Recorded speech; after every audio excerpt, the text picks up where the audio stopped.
Afternoon all. As I said on social media the other day, I was going to put together a quick video on the subject of safety, some of the signals that you can use if you're a woman who needs assistance and doesn't want to let the perpetrator know that you're in trouble. Some of the things that we as men can do to maybe adapt our behaviour when we're out and prevent us from putting a woman into a feeling of fearing for her safety when you're out on your own. This has all been sort of brought to the fore because of the Sarah Everard case, which most people will probably know about by now. There's been a lot of hype in the media, I think, that have singled out the fact that it was allegedly perpetrated by a policeman. That to me should not be the headline of this story. Most of you know that from what I've spoken about before, that I've known for many years that evil hides behind many different faces, many different masks, and it takes all types. So the fact is that the ability to do what has been done lies within many different kinds of people. This specifically, though, has highlighted an area that does need more media attention and more advertising and sharing among communities, so that people know their options when it comes to being trapped into that sort of situation where they can't just speak out or they can't just ring 999 and have a conversation with a person.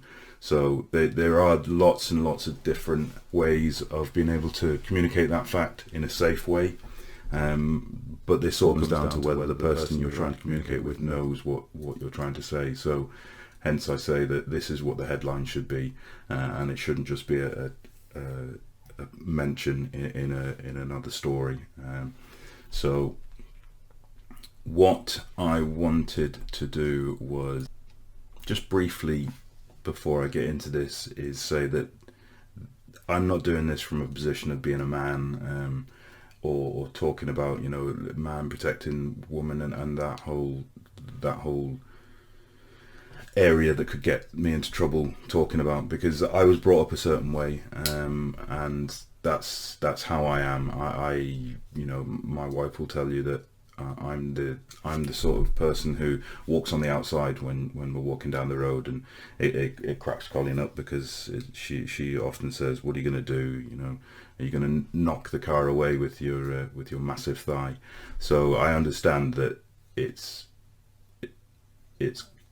can be seen as comical, but that's just the way I was brought up. I was brought up that way with when it comes to how we as men treat women is very ingrained in me, in that you never hit a woman, you never raise your hand to a woman, and you do try and protect a woman. And I know more than most. I watch UFC, so I know that there's plenty of women who don't need any sort of protecting, and especially not from me. So it's more about how we treat women, but then I think that should be in regards to how we treat anyone.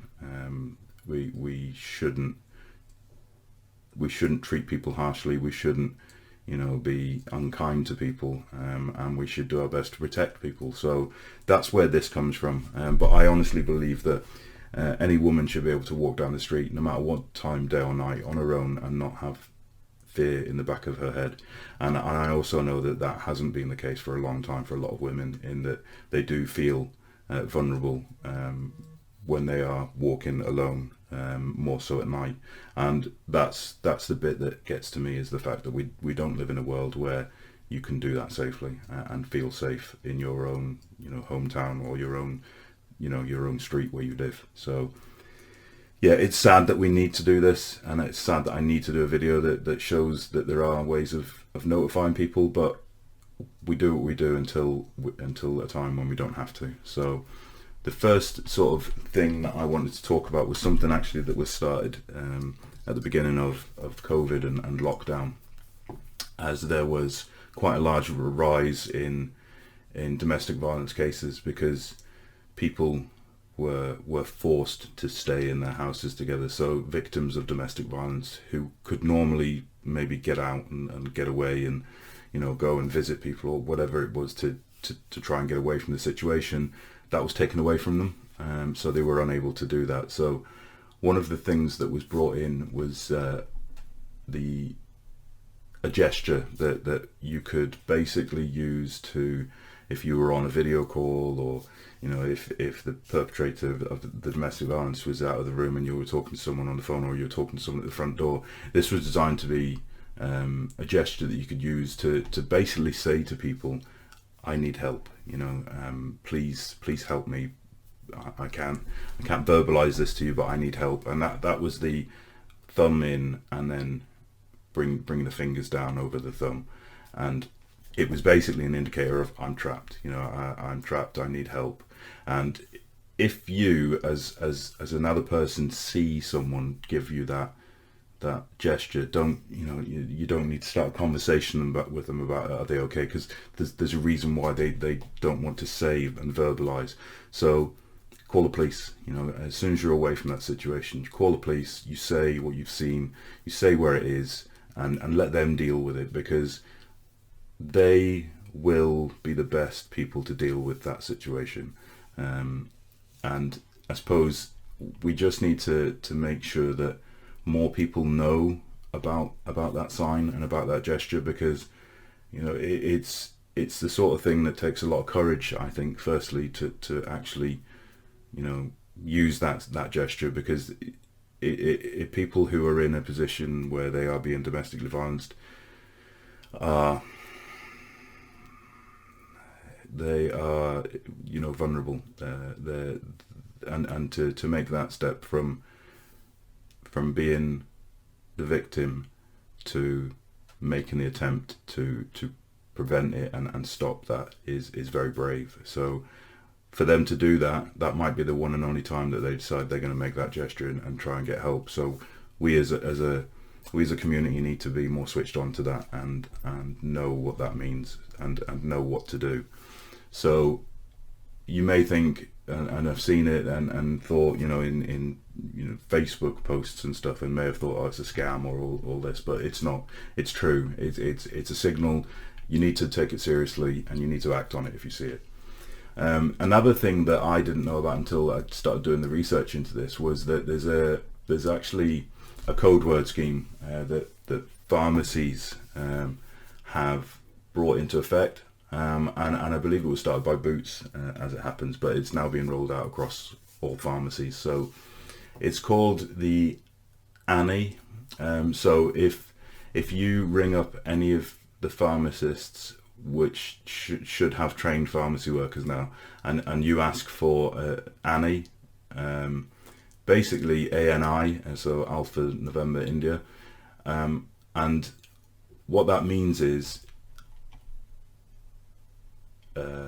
action needed immediately is what it stands for.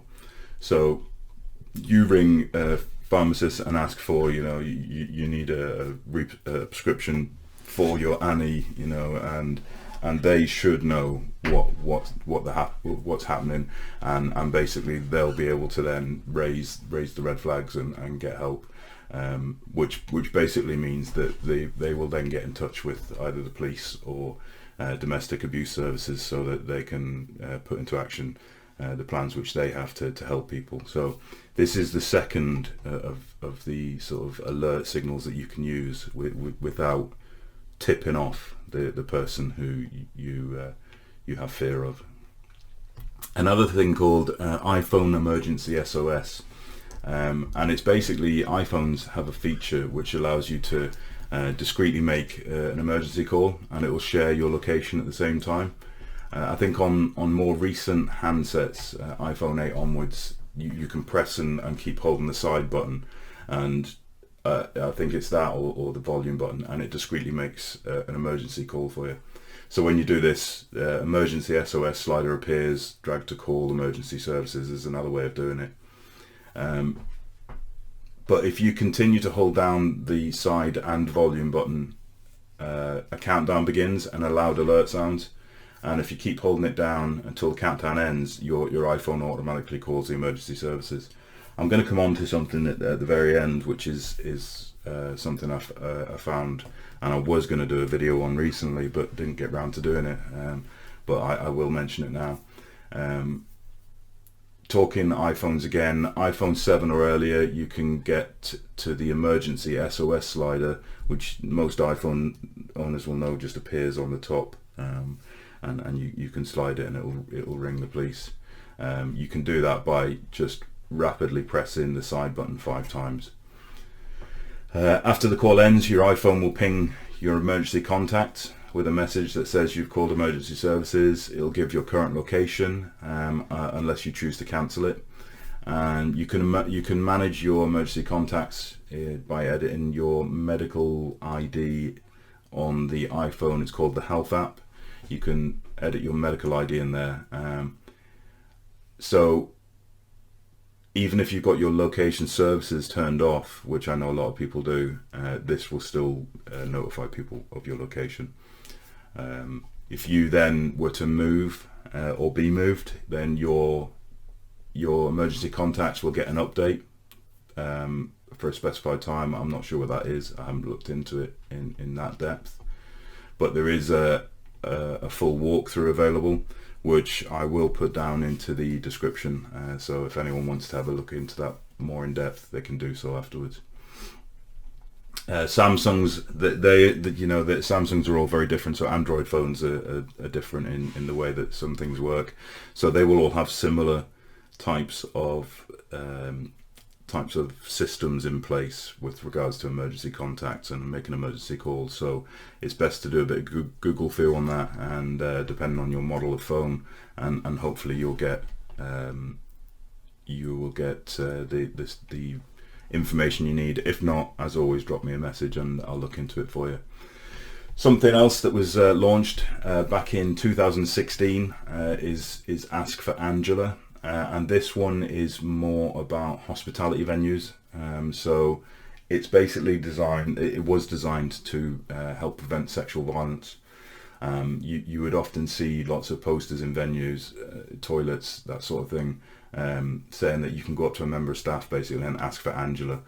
So it's another code word effectively that you ask for Angela, and it basically lets the staff know that you feel unsafe, or that you're being threatened in some way. Subsequently, the staff will help you to get out of that situation. It's basically the use of the name Angela is actually a play on words for guardian angel.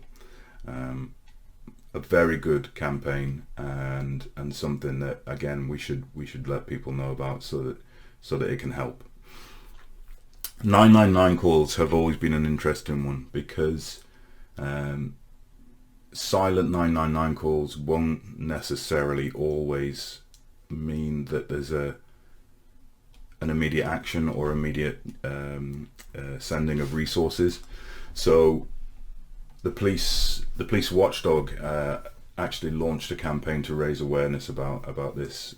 There's a 999 silent solution system, and it allows you to make a call for help in a silent way, and we all know why that would be, that you would want to do that. So if you can't speak, or if you're afraid to, because the perpetrator of the domestic violence is in the same room or is in the next room, you clearly don't want to make noise and tip them off to that. So there's two main ways of being able to let the operator know, the emergency services operator know, and they're all trained. So they're all trained to know about these distress signals. One of them is to cough, and to cough a few times whilst not talking. That's an indicator to them that there's something going on. And the other one is to tap your phone handset. So those are the two main ones. You cough or you tap. It just lets the operator know that you are there, and you can't talk. So they can then start to put into place the getting the resources to your location, because they will have the location on their system. So even making that sound, or those sounds, might be too dangerous in case that you might be hiding from someone. So you don't want to even tap your phone in case they hear that. So what you can do is you can dial 55 whilst you're on with the operator, and that just lets the operator know that you're there. You haven't pocket dialed 999. You're there. You need help, but you can't talk. You can't make noise. That system's actually been in place since 2002, but there's just no awareness in the community about that, and it was actually highlighted again back in 2013 because of a stalker case that happened back then in Plymouth. So it's in place, it's just not well known, and I think that these are all things that need to be highlighted so that they can be used and protect women, but not just women. I mean, this is a case of there's men in situations like that, there's children in situations like that. We all need to make sure that as many people as possible know the different ways and recognise the different ways, so that we can help to stamp out the evil that lives among us, and what they perpetrate. So on that same thread, I wanted to just quickly talk about how we as men should just adapt our behaviour when we're out and about, because a lot of things will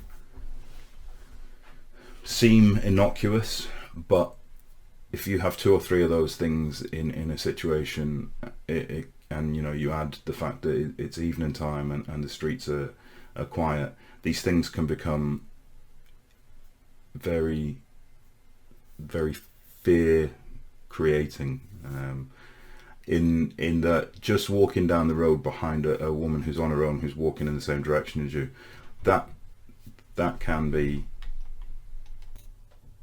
very scary. And in the past I've felt fear walking down a quiet road, and maybe there's someone down the road behind you, hood up, all dressed in black. Of course you're going to feel fear. It's human nature. So some of the things that I would have been brought up to do, and some of the things that I found out recently that are things that women themselves have come up with to say would make them feel more at ease. So if I was in that position where I was walking down the road the same direction as anyone really that is ahead of me, I would try and cross to the other side of the road, especially if I'm gaining on them, because I do tend to walk a bit quicker than some. So I would cross the road, and if I couldn't cross the road, I would keep a distance. I would give them space. So I would immediately move out maybe onto the road, which really winds Colleen up when I do things like this, because she hates it when I walk on the road, with good reason, because I tend to fall over a lot. But yeah, I would give them distance, and when I'm overtaking them, I wouldn't stare at them. That's just common sense. Don't stare intently at a lone female that's walking down the road. Face masks in the current climate, maybe think about removing those. One of the things that I'm always very aware of, and my father, God rest him, would kick my ass if I didn't, is I would walk female friends home, or I would offer them a lift home, and I say offer, I would make them take a lift home. I would never allow a female friend of mine to walk home on her own at night. That's just not the done thing, especially where I come from. And another thing would be, don't be a passive bystander. If you see a woman who looks uncomfortable or fearful in a situation, then approach and help if you want to help. I know in the current climate, that's sort of, some people would say don't because they don't have knives and stuff. Personally speaking, I don't give a toss. I'm going to intervene in that situation and try and help, because that's what a good human being would do. Whether you're a man or a woman or however you identify, that's what you would do, because you're a good human being. You don't just ignore that situation and walk on. At the very least, you call the police and you know, maybe start filming the situation as evidence. But there's options. Don't just turn a blind eye and walk off. That's the worst thing you could do.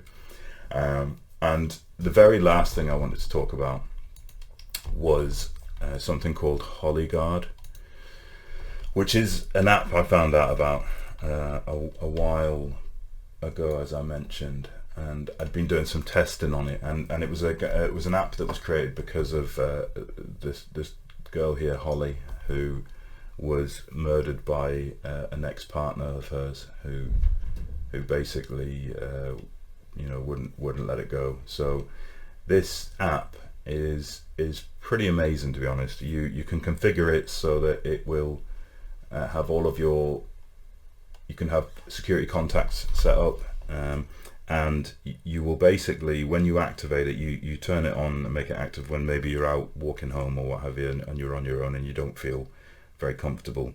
You activate the app and it has your location via GPS there. It will track you as you're walking home. And what you do is you set it all up, and if there's many issues with people setting this up, then let me know, and I'll do a proper video on it. But this is the app here on my Android, and you basically turn it on, and one of the things you can do is shake. You shake it, and then it will do that really loudly. To turn it off, you actually need to put the PIN number in, and if I don't put it in, I'll get sore ears again. But what that's also done, apart from make that noise, the torch will flash as well if you set it up like that. But it sends messages to your emergency contacts. It tells them where you are, and it's a way of them knowing that you're in trouble. But also, it's configured to record audio, and it'll record video as well. And all of these things, that's the free version that I've got on my phone. There is an extra that you can pay for, the pro version, which will basically means that you're monitored by a team who monitor for these alerts, and will put into action other things such as calling the emergency services. So look into it if you haven't. I'll stick a link down in the description. But yeah, be kind. Speak to people if you are in trouble. Ask for assistance if you feel uncomfortable. If you don't want to walk home, if someone's expecting you to walk home, then you know they need a good kick up the arse for a start. But yeah, consider all of the things that I've spoken about, and get the message out there about them so that people know what to look out for. So be vigilant to these things, and yeah, hopefully you got some use out of this. Remember to subscribe, remember to share, comments, emails, let me know if there's anything else that I can do on this subject, and yeah, catch you next time. Thank you.